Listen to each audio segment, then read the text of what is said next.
Alright. I accidentally stopped it instead of replay that video that I made. This will be part two, but why did all those miracles that happened in the Bible, why did they stop? Like the burning bush. Talking I can't remember who was talking to the burning bush, or the story of I don't remember exactly. My memory's not that great with, but I remember the stories like the guy that was gonna kill his son. And then at the moment that he was about to plunge the dagger into his heart, um, an angel came out of nowhere and stopped him. To give him, it was a test to see how much he loved God. Um, or Cain and Abel, where Cain killed his brother Abel and was supposed to mark um, the first murder that ever existed, to our knowledge. I don't believe that was the first murder. Um, I also don't. I mean, I think Christianity believes that we've only been around for the human race has only been around for 6 to 10,000 years. We haven't been around long enough. I think we've been around a whole lot longer than the human race thinks. Um, Bugs. Um, but like, or Moses, yeah, Moses that went up to the mountain and got the Ten Commandments that was written by God and spread the sea, so they could walk across, you know, um, the water. That's that sounds like magic. To be able to telepathically spread the sea, but give somebody else the credit for doing it. Or even this, a man, Jesus, that was born, 2,000 years ago, and was able to heal the blind and raise the dead. Give life. It's pretty much necromancy what Jesus did. But the only difference is he understood the cost, and he was such at a high level, you know, that he didn't have to give anything, or maybe he gave something personally to bring somebody back from death, not reanimated the corpse, but brought it back to life. Took the life from where it was and put it back in there, pretty much.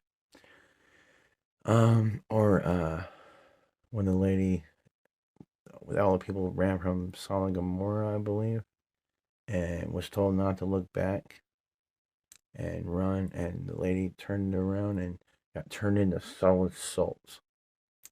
I mean, I don't these that's pretty much magic. I mean, you can call it miracles and it's come from God, but I mean, just like we, pagans and Celtics and all that talk about our spells that we're getting from our ancestors, or Gaia, or you know, the divine, the elements. We're getting our own magic from the elements to do stuff with. I mean, there's no difference than getting the power from God and using it through you to do incredible things. Or I never did understand that turning water into wine. That's the only one I really didn't understand. I mean, I understood the food, breaking the bread, and I think uh, fish feed hundreds. That's good.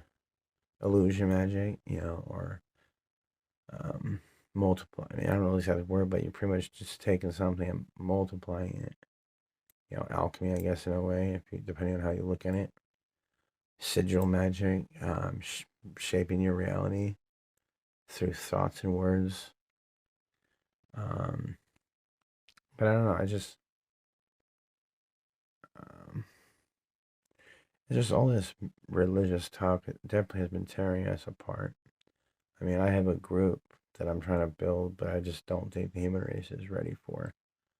To where all religions, it's kind of have like a Jesus slash, King Arthur, complex myself, but, to where all the religions, the basic foundation, religions can sit around a table and talk, not about what they believe or their personal religions and beliefs and all that, but the big picture, the common goal.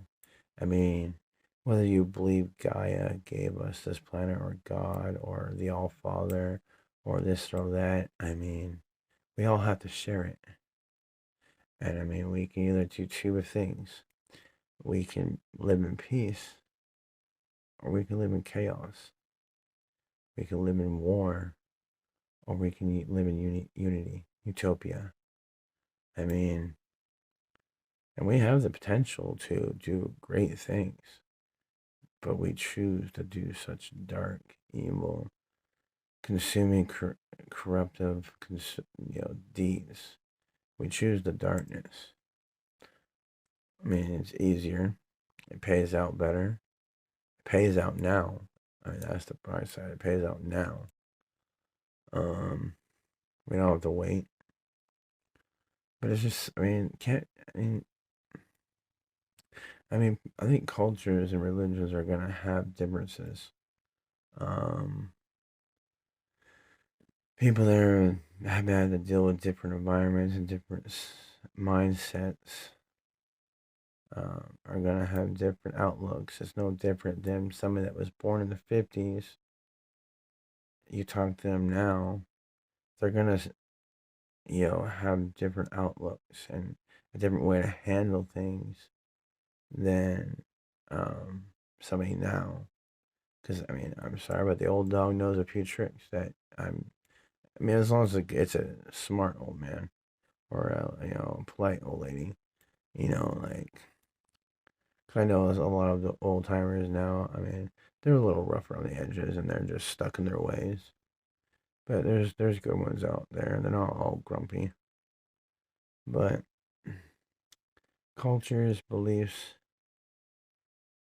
they're a spectrum. I mean, they're actually a spectrum than gender because there's different ways. Just like government, there's like 10 different forms of government, and then each form will have like 100 different outlooks that is laid out, but they'll have a basic foundation.